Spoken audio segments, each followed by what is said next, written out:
안녕하세요. 네. 저랑 이제, 실전 모의고사, 단체 급식, 급식 관리에 대해서 풀어나가도록 하겠습니다. 이제 시험 얼마 안 남았어요. 그래가지고 저희 더욱 열심히 해야 되는데, 지금, 나는 정말 공부 안 했다. 라고 하시는 분들도 열심히 하면 할 수 있습니다. 지금부터 잘 따라오시고요. 저는 주로 이제 시험에 나올 문제들 요점으로 해가지고 예전에 어떻게 나왔는지 앞으로 어떻게 나올 건지 거기 위주로 설명을 드릴 테니까요. 잘 따라와 주시기 바랍니다. 그래서 이제 급식 관리는 일단 제가, 앞쪽에 보시면은 핵심 내용 짚고가기라는 게 나왔는데 이게 어디냐면요. 66페이지에 있거든요. 그래서 사실 이거를 제가 다 일일이 지금 해드리진 못하고 그냥 흐름만 먼저 말씀을 드리고 사실은 지금 시험 얼마 앞두지 않고는 여러분들이 문제를 많이 풀어보시는 게 오히려 굉장히 많이 도움이 되시거든요. 그래서 제가 문제 위주로 많이 설명을 드릴 건데 그래도 이제 급식 관리는 공부를 어떻게 한다라는 거 이제 감이 좀 잡히셨을 거예요. 그래가지고 제가 한번 크게 정리를 해드리고 들어가도록 하겠습니다. 그래서 급식 관리는 뭐예요? 영양사가 실제로 출근해서 하루에 벌어지는 일들을 다 공부한다고 생각을 하시면 돼요. 그래서 맨 처음에 배우게 되는 게 뭐냐면 급식이란 과연 무엇인가 라는 걸 여러분들이 정리를 하고 들어가셔야 돼요. 과연 급식이란 무엇인가? 그 다음에 두 번째 파트로 들어가는 게 여기서부터는 실제로 하루의 일과를 생각하시면 돼요. 영양사가 맨 처음에 해야 되는 일이 뭐냐면 과연 몇 명이 몇 끼를 먹을 것인가 라는 거 있죠. 그게 뭐냐면 우리가 수요 예측이라고 불러요. 오늘은 과연 300명이 먹을 것인가 400명이 먹을 것인가 하는 그 수요 예측 단계고요. 이게 우리가 생산 관리에 들어가거든요. 그럼 수요 예측을 했으면 그 다음은 뭘 하겠어요? 메뉴 작성하셔야 돼요. 메뉴 작성. 예전에는 요거하고 순서가 바뀌기도 했었어요. 그때는 뭐였었냐면 메뉴 작성을 하고 그 다음에 수요 예측을 했었는데 왜냐하면 메뉴에 따라 먹는 사람이 또 다르거든요. 근데 요즘은 바꿔서도 하고 하기도 하는 게 왜냐하면 이 수요 예측에 따라서 메뉴를 짜는 사람들이 많아요. 왜냐하면 수요 예측이 워낙 힘들어요 요즘에. 그래가지고 요 두 단계는 바꿔 하는 데도 있지만 요렇게 하는 데도 많습니다. 그래서 메뉴 작성을 하게 되면 여기서 우리가 뭐가 들어가게 되냐면 메뉴 관리가 들어가요. 메뉴는 어떻게 짜고 하는 거. 그 다음에 어떠한 메뉴가 있고 어떠한 메뉴는 어떠한 장단점이 있고 하는 거 그런 거 여기서 배우고요. 그다음에 메뉴 작성을 했으면 이제 발주를 해야 되는 거죠. 우리가 구매를 해야 되는데 구매라는 게 문제가 굉장히 많이 나온다고 말씀을 드렸거든요. 그러다 보니까 구매는 우리가 일단 아까 말씀드린 잘 맞추셨어요. 발주 관리가 있고 발주를 했으면 우리가 그걸 받아야 되죠. 그거 우리가 뭐라고 그러냐면 검수 관리라고 부릅니다. 그러면 검수하고 났으면 그거를 바로 쓸 수도 있고 아니면 잠시 저장을 할 수도 있거든요. 그래서 여기서 우리가 저장 관리라는 것도 들어가요. 그렇죠. 그래서 이런 것들이 다 구매 관리에 들어가고 그럼 구매한 물건을 우리가 조리를 해야 되잖아요. 조리를 하게 되는 게 우리가 생산 관리가 여기 들어가게 됩니다. 그래서 생산을 한 다음에 이거를 어떻게 우리가 배식하게 되죠. 음식을 주게 되잖아요. 그거 우리가 배식 관리 또는 서비스 관리라고 부릅니다. 배식을 했으면은 사람들이 다 먹고 나갔죠? 그러면은 우리가 잔반량도 볼 수가 있고 실제로 얼마나 남겼는지 이런 걸 보고서는 우리가 다시 피드백을 해서 수요 예측을 하게 되는 거예요. 그러면서 보시다시피 급식 관리 같은 경우는 커다랗게 카테고리가 정해져 있어요. 급식 관리, 생산 관리, 발주 관리, 검수 관리 이런 식으로. 그래서 여러분들이 공부하실 때는 한번 커다랗게 이렇게 이루어진다는 걸 보시고 보다 보니까 내가 구매 관리제에서 유난히 발주 관리를 잘 못한다. 그럼 여기만 다시 한번 깊게 보시고요. 그게 여기에 해당된다는 거. 그리고 단체 급식 같은 경우는 다른 과목도 마찬가지겠지만 항상 나오는 문제가 딱딱 정해져 있거든요. 뭐 예를 들자면 구매는 6문제가 나오고 이런 식으로. 그래서 여러분들이 순서에 따라서 계속 문제를 풀어나가시면 될 것 같습니다. 그래서 일단 제가 핵심 관리 제가 한 20분 정도 걸려서 핵심 관리만 먼저 한번 봐드릴게요.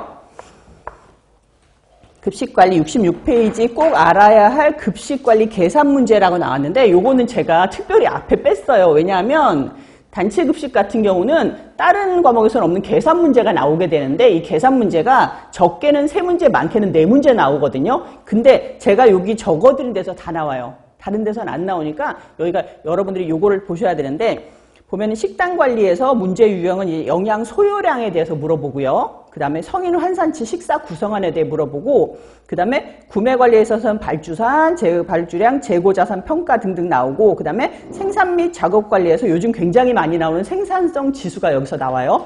이거는 일시간당 식수라든가 일식당 노동 시간에 대해서.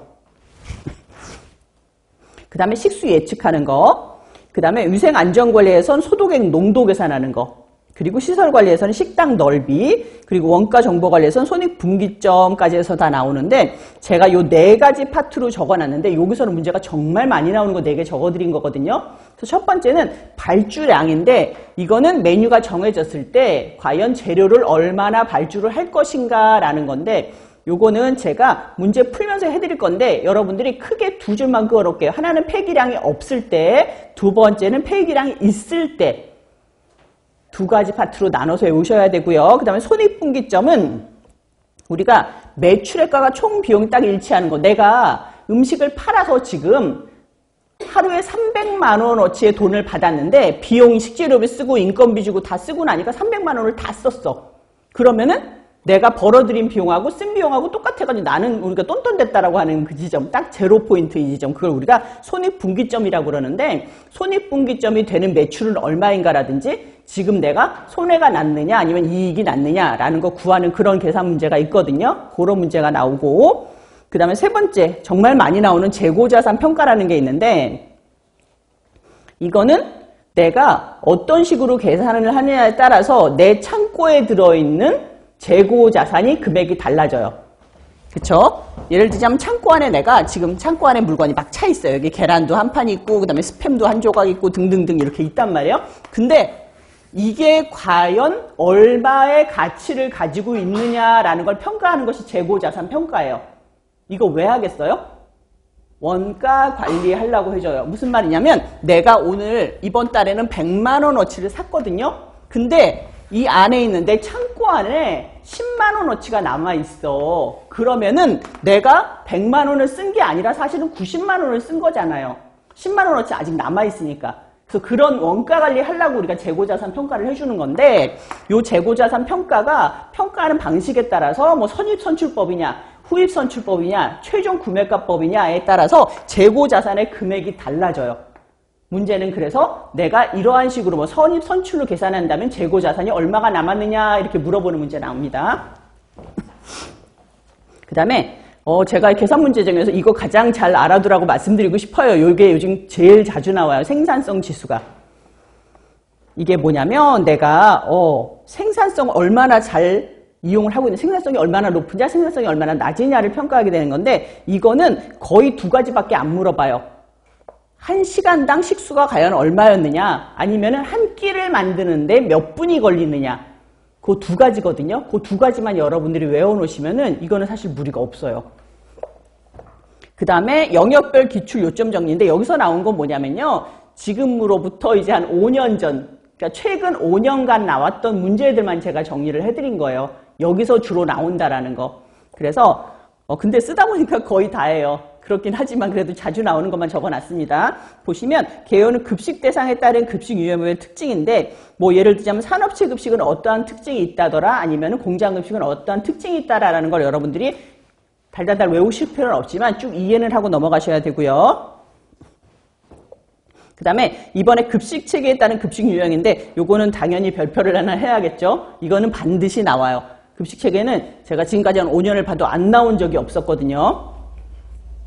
그래서 전통적인 급식체계, 중앙고급식 급식체계, 그 다음에 조리 저장식, 우리가 이걸 예비 저장식, 예비식이라고도 부르는데, 이 급식체계, 그 다음에 조합식 또는 편의점처럼 편의식 급식체계라고 보면 됩니다. 그 다음에 경영기법이 있는데, 이거는 뭐 벤치마킹, 스와트 분석, 목표관리법, 아웃소싱 이런 게 뭐를 의미한다라는 정의 알아두시고요.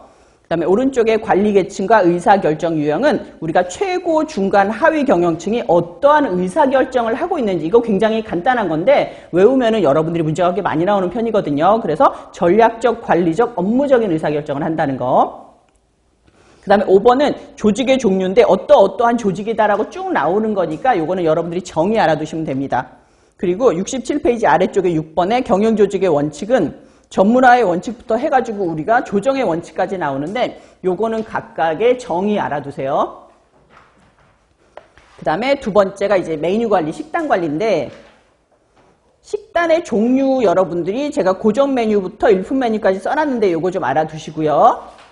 그 다음에 식단 평가 기준을 우리가 고객 측면, 그러니까 먹는 사람 측면, 그 다음에 급식 관리 측면, 우리가 만드는 사람 측면, 그리고 요건 하나 줄게요. 사회적 측면이라는 게 요즘 생겨났어요. 메뉴가 우리가 한 끼가 딱 정해져 있어요. 뭐 잡곡밥에다 된장찌개에다 뭐 이렇게 해가지고 식판에서 메뉴가 정해졌는데 이거를 어떻게 만드느냐라는 건데 어떠한 기점에서 만드느냐. 근데 당연히 그러면 먹을 사람 생각해 줘야 돼요. 그죠? 그리고 만드는 사람도 당연히 생각을 하고 만들어야 되는 거죠. 근데 요즘에서 플러스 돼가지고 사회적인 측면까지 들어가야 된다는 거예요. 사회적인 측면이라는 건 뭐냐면 여러분들이 뉴스 틀면 맨날 나오는 뭐 ESG 경영이라든가 그래서 지구를 살려야 된다든지 우리가 일회용품 쓰지 말고 플라스틱 쓰지 말아야 된다는 그런 개념이 사회적인 거거든요. 그러다 보니까 사회적인 개념에서는 우리가 보면은 잔반도 좀 줄여야 되고 그 다음에 지역 농산물도 좀 써줘야 되고 그런 게 사회적인 측면이라고 보시면 됩니다.